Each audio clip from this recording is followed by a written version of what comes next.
Hello everyone, स्वागत है आप सभी का मैट कैम क्लासेस में। और अगर आपने इस वीडियो पर क्लिक किया है तो इसका मतलब है कि CSIR नेट 2022 में जो एग्ज़ाम हुआ है वो आपका अच्छा नहीं हुआ है, या फिर आपको लग रहा है कि आपका एग्ज़ाम अच्छा नहीं हुआ है। और अब आपको आगे क्या करना चाहिए, इस बारे में आज इस वीडियो में हम लोग डिस्कस करने वाले हैं। तो काफ़ी पहलुओं पर आज हम लोग डिस्कशन करेंगे। थोड़ा सा टाइम निकाल लो और इस वीडियो को पूरा देख लो, तो आपको मेंटल पीस आ जाएगा इस वीडियो को देखने के बाद। ये टॉपिक है कि अगर एग्ज़ाम CSIR नेट का ख़राब हो गया, फिजिक्स का हो, मैथ का हो, केमिस्ट्री का भी हो, किसी भी टॉपिक का हो, तो आगे क्या, अब आगे क्या किया जाए। क्योंकि लगभग साल भर की तैयारी थी, आपने लगभग साल भर एग्ज़ाम को तैयार किया था, और साल भर हो सकता है कि सीरियस जो स्टडी आपने करी वो आखिरी के कुछ टाइम पर ही आकर करी, या कोई भी रीज़न हो सकता है। तो सबसे पहले ये समझते हैं कि CSIR अगर निकल जाता तो क्या होता, और CSIR नेट नहीं निकला है तो क्या होता। इस एग्ज़ाम को क्रैक करने के बाद और क्रैक ना करने के काफ़ी सारे पहलू हैं, उनको डिस्कस करते हैं। सबसे पहले ये डिस्कस करते हैं कि एग्ज़ाम क्यों होता है। CSIR नेट का एग्ज़ाम इंडिया में रिसर्च को एनहांस करने के लिए, रिसर्च को बढ़ावा देने के लिए हमारे देश का, हमारी गवर्नमेंट द्वारा कराया जाता है। स्टाइपेंड की हेल्प से कंट्री में रिसर्च अच्छी हो सके, जी फेलोशिप देकर गवर्नमेंट क्या करती है, रिसर्च को बढ़ावा देने के लिए इस एग्ज़ाम को कराती है। मतलब वो चाहती है कि जो अच्छे बच्चे हैं देश में, जो अपने सब्जेक्ट में माहिर हैं, स्पेसिफिक स्टूडेंट्स हैं, उनको बुलाती है कि आइए आप एग्ज़ाम दीजिए, और उन्हीं की हेल्प से उस एग्ज़ाम को करवाती है। मतलब सीधा सीधा स्टूडेंट ओरिएंटेड आपका एग्ज़ाम होता है। यहाँ पर किसी भी जॉब का लालच नहीं होता है, और देश में रिसर्च को बढ़ावा देने के लिए इस एग्ज़ाम को कराया जाता है। तो अगर आप इस एग्ज़ाम को क्रैक करना चाहते थे तो आपका पहला मोटिव यही हो सकता था, क्या, कि आप रिसर्च करना चाहते हैं, और रिसर्च के साथ साथ आपको जो फेलोशिप गवर्नमेंट प्रोवाइड करती है वो फेलोशिप आप चाहते थे। पहला तो रीजन ये हो गया। तो अगर इसी पॉइंट पर बात करी जाए कि अगर आप रिसर्च करना चाहते थे और आपने एग्जाम दिया और आपसे एग्जाम क्लियर नहीं हुआ, इसका मतलब है कि अभी अभी आपने क्या करा है, अपना मास्टर्स को कंप्लीट किया है। अपनी मास्टर्स आपने अभी अभी कंप्लीट करी है, या लगभग साल 2 साल का ही अंतर रहा होगा। क्योंकि ऐसा माना जा सकता है कि रिसर्च के 2-3 साल के बाद ही, या फिर 2-3 साल के अंदर ही हम MSc के 2-3 साल के अंदर ही हम रिसर्च में जाना चाहते हैं। मैक्सिमम स्टूडेंट्स ऐसे ही होते हैं।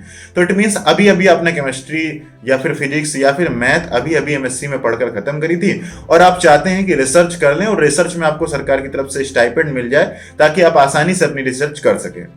तो इसका मतलब है रिसर्च आपका मेन एम था, जिसमें आपको अब स्टाइपेंड नहीं मिल रही है। तो इसका सीधा सीधा मतलब यही है कि अभी कुछ ना कुछ आपको उस टॉपिक में कुछ कमी रह गई है। और CSIR नेट का एग्जाम इतना बड़ा होता है, उसका सिलेबस इतना बड़ा होता है कि अगर आप पहली बार एग्जाम दे रहे हो तो पहली बार में आप सिर्फ और सिर्फ एग्जाम के सिलेबस को ही समझ पाते हैं, एग्जाम को नहीं समझ पाते हैं। तो हो सकता है या तो आप एग्जाम ना समझ पाने की वजह से आपसे क्वेश्चन नहीं हुए, या तो फिर आप सिलेबस बड़ा था इस वजह से उसको कवर ना करने की वजह से आपका एग्जाम क्लियर नहीं हुआ है। तो कोई दिक्कत वाली बात नहीं है। आप क्या करिए, आपको रिसर्च करनी थी, आप जहां से, जिस भी इंस्टीट्यूट से रिसर्च करना चाहते हैं वहां पर अपनी एक बढ़िया से CV मेल करिए, उनको अपने बारे में अच्छे से लिख कर बताइए।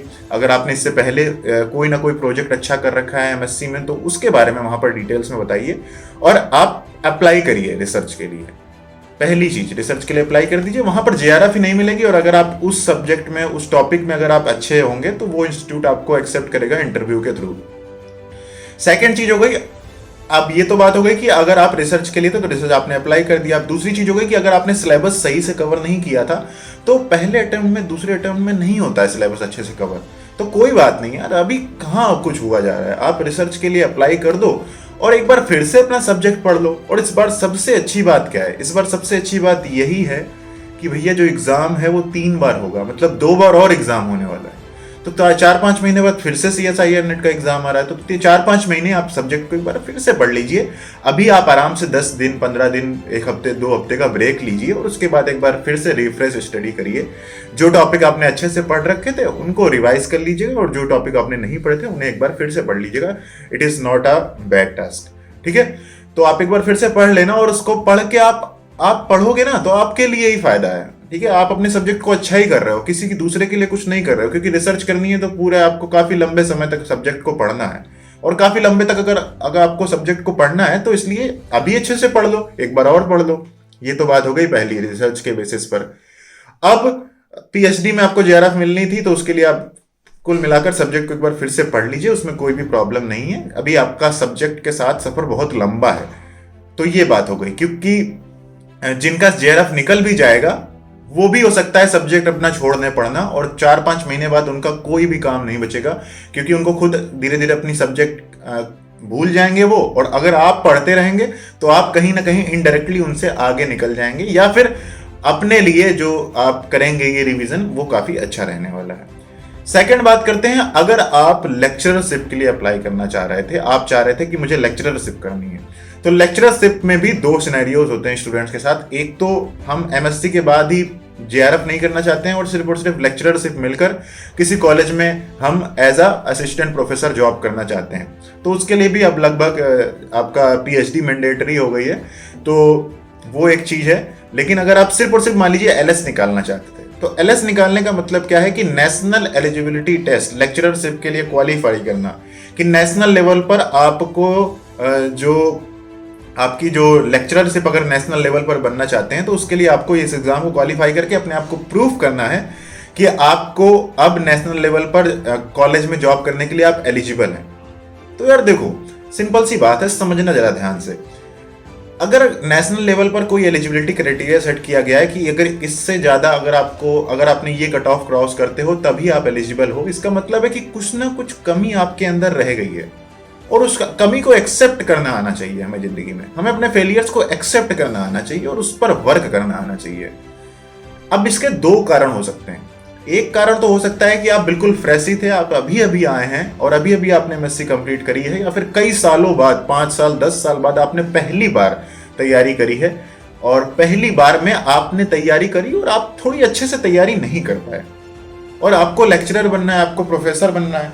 तो भाई देखो, सीधी सी बात है, अगर नहीं कर पाए हो तो अब सब्जेक्ट अभी आपको अच्छे से नहीं आता है।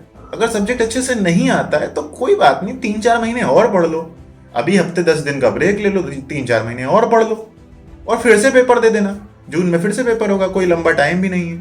और फिर से पढ़ना, अपनी गलतियों को एक्सेप्ट करके, एनालाइज करके फिर से एग्जाम की तैयारी करना। ये जो लोग फिर से तैयारी करते हैं ना, ये लोग बहुत खतरनाक और बहुत आगे जाते हैं जिंदगी में। ये लॉन्ग टर्म में बहुत बड़ा फर्क डालते हैं। शॉर्ट टर्म में जिनका तुरंत निकल जाता है उनके साथ उनका सक्सेस रेशियो, और जो लोग रिपीट करके क्लियर करते हैं उनका सक्सेस रेशियो में डिफरेंस काफी ज्यादा होता है। इसलिए कोई भी दिक्कत नहीं, आप ये समझो कि सब्जेक्ट आपको अभी नहीं आया था, इस चीज को एक्सेप्ट करो, और जो जो चीजें आपको नहीं आती थी उनको फिर से तैयार करो। अब एलएस ना होने का एक दूसरा कारण और होता है कि आप मान लीजिए बहुत लंबे समय तक आप सब्जेक्ट से दूर थे, आपने 2 बार 3 बार 4 बार 5-6 बार लगातार आप एग्जाम दे रहे हो, और आप कहीं और भी बिजी हो। आप हो सकता है हाउस वाइफ हैं, हो सकता है आप कोई गवर्नमेंट जॉब कर रहे हैं, हो सकता है आप कहीं पर भी एम्प्लॉयड हैं, आप इंगेज्ड हैं कहीं पर, ठीक है। और उस इंगेजमेंट की वजह से आप बार बार एग्जाम तो दे रहे हैं, आपका सिलेबस भी लगभग अच्छा खासा हो रखा है, आप उस सिलेबस को सही से रिवाइज नहीं करते हैं लास्ट समय पर। और दूसरा कारण हो सकता है रिवाइज ना करना, और दूसरा कारण हो सकता है एग्जाम को अटेम्प्ट करने के तरीके को ना समझना। तो अटेम्प्ट करने के तरीके को भी अगर आपने समझ लिया है तो उसकी प्रैक्टिस ना करना। तो अगर आप बार बार एग्जाम दे रहे हैं, 4थी बार 5वीं बार एग्जाम दे रहे हैं, तो इसका मतलब है अब आपको अगले 1-2 महीने कोई हारने की जरूरत नहीं है। आपको मतलब आती है, केमिस्ट्री आती है, आप जहां पर भी जाएंगे वहां पर आप अच्छा काम कर रहे होंगे, बस आप इस एग्जाम को समझ नहीं पा रहे हैं।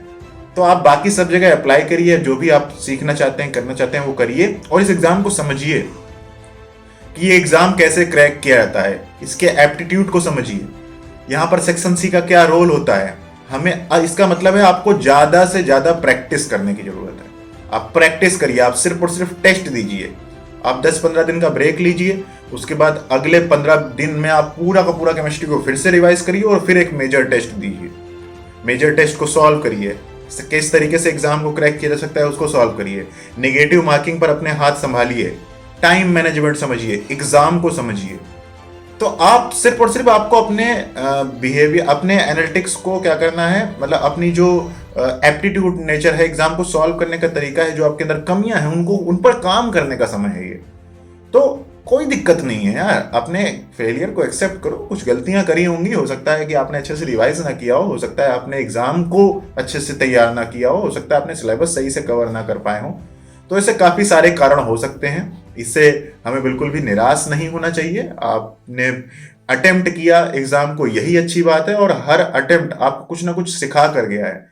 आज से 6 महीने पहले, साल भर पहले जिस दौर पे आप थे और वहां पर आपने एग्जाम की तैयारी शुरू करी थी, तो वहां से आज आप बहुत ज्यादा आगे निकल चुके हैं। आपको बहुत कुछ पता है आपके सब्जेक्ट के बारे में, आपको बहुत सारी एनालिटिक्स पता है। अब एग्जाम कैसा होता है तो आपको सब कुछ पता है।